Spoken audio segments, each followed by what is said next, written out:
The Office of Sponsored Programs here at West Virginia University would like to introduce to the research community a new series of instructional videos. The purpose of this video is to provide a general administrative structure and guidance in fulfilling WVU and WVU Research Corporation's obligations related to the management of subrecipient agreements. These procedures apply only to subawards and subrecipients. West Virginia University and the West Virginia University Research Corporation are committed to complying with all sponsor administrative requirements and conditions established for the responsible management of extramural funding provided in support of research, training, and related activities.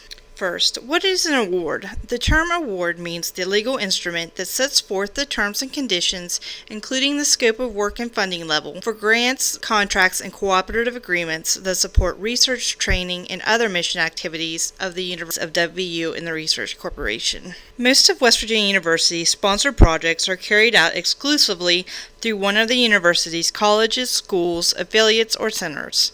However, as research problems become increasingly more complex, approaches to solving those problems require intellectual and structural capacities not present within any one college, school, or even a single university. When the university is a recipient of external support for a project, a formal subaward must be established with all subrecipients who will be performing essential programmatic work or receiving financial support through the university's prime award. Subawards have the following characteristics. They are conducted by a non-WVU entity, require the subrecipient to perform substantial programmatic work, include a separate scope of work and related budget, and are independently managed and accounted for by the subrecipient. Subawards typically include personnel costs, supplies, equipment, travel, and the subrecipient's F&A cost. In order to determine whether or not work proposed to be conducted by a collaborating organization should be a subaward or a service agreement, please complete our checklist for determination of a subrecipient or vendor, and then provide it along with your proposal to OSP. You can also contact OSP Subaward Unit directly if you have any questions or concerns. Upon OSP's review of the completed questionnaire, if the work is determined to involve a subrecipient, the supplemental Form C needs to be submitted to the sponsored programs along with the application for approval. Any activity not meeting the definition of a subaward should be handled via a service agreement. Information regarding the service agreement is available on the WVU Procurement's website presented on this slide. WVU and the Research Corporation will issue subawards after consideration of A. the nature of work to be done by the subrecipient, B. the evaluation of the budgetary needs of the subrecipient, and C. the administrative capacity and integrity of the subrecipient. Based on these considerations, WVU and the Research Corporation will determine the type of subaward that best satisfies the stewardship of obligations to its prime sponsor. It is important to understand that only OSP may initiate, negotiate, issue, and sign subawards on behalf of the University and Research Corporation. Neither are bound by the negotiation of other entities or the endorsement of agreements by others on its behalf.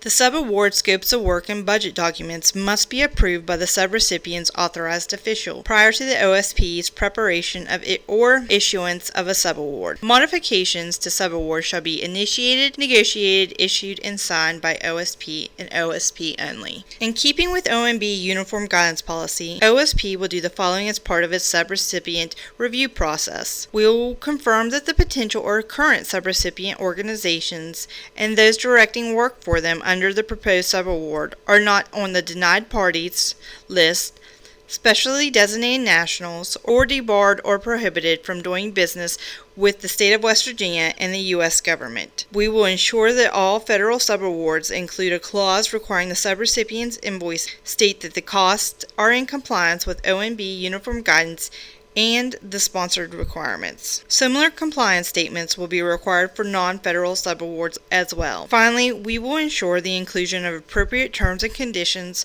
concerning closeout of a subaward. We want to stress that this list is not exhaustive of all compliance requirements. In addition, The general compliance elements noted above, there are many additional sponsor or program requirements that necessitate the collection and documentations of assurances such as animal care and use, human subjects protection, as well as biohazards during the life of the project. Each member of the university has assigned roles and responsibilities, and it is no different on sponsored projects involving subawards.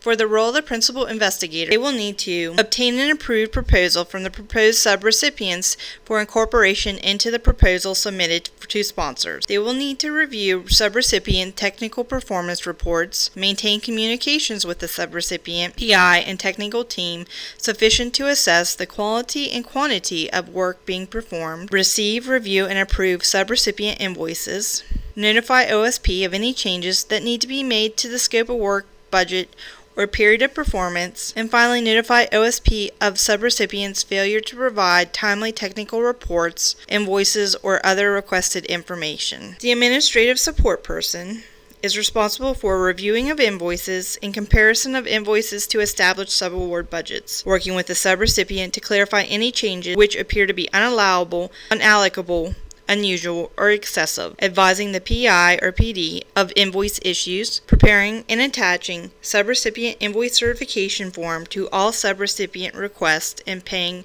requests for payment, and after the PI has certified the acceptability of the invoice charges through the subrecipient invoice certification, process the subrecipient invoices in accordance with subrecipient invoicing process. The PI's respective school, college, or center is tasked with providing an oversight to the PI and the administrative support person to ensure compliance with the subrecipient monitoring requirements and reviewing and approving the subrecipient payment request. Each subrecipient on a sponsored project is responsible for performing the work set forth in the subaward scope of work in accordance with the subaward terms and conditions, maintaining a system of records related to the performance of the project work in sufficient detail to permit WVU and sponsor to evaluate subrecipients' technical and financial performance under the subaward, notify the PI and OSP of all issues and concerns related to the subrecipient's performance in compliance, and complying with all requests for information related to the performance of the subaward. If the subrecipient is unable to handle any of these tasks, they will need to update the PI immediately so that corrective action can take place. The university's procurement, contracting, and payment service offices are tasked with the reviewing, approving, and processing the subrecipient invoices upon receipt and proper authorization from the PI. The Cost Compliance Accounting Unit within Financial Services are responsible for conducting annual subrecipient monitoring as provided for in this policy and elsewhere.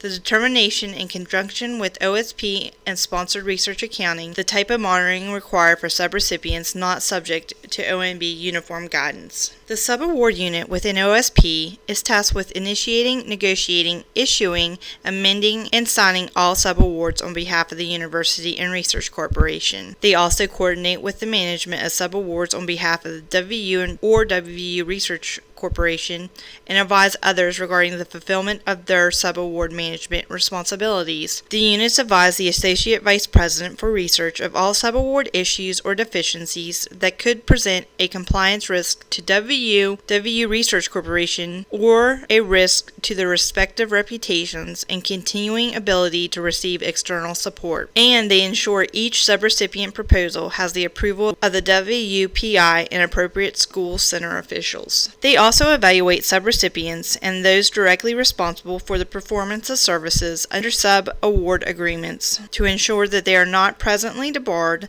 suspended, proposed for debarment, declared ineligible, or voluntarily excluded by any state or federal department or agency. Staff of OSP obtain and verify the F&A and fringe benefit rates for subrecipients. They verify that the proposal and award budget information is correct and comprised of allowable cost, and verify that the subrecipient proposals and subaward documents all have the proper approvals by authorized officials of the subrecipient's organization. Lastly, the unit advises the appropriate University Conflicts Committee of any apparent conflicts of interest. Finally, the Sponsored Research Accounting Office works within sponsored projects regarding financial reporting, accounts receivable management, cash handling, fiscal compliance oversight, award closeout, audit and site review assistance, grants accounting system, module maintenance, and other areas involving overall project management. We are listing the three main forms that are required for the subaward unit when setting up a subaward on your sponsored project. First is Supplemental Form C, also known as the Subrecipient Certification Form. Next is the Subrecipient Commitment Form,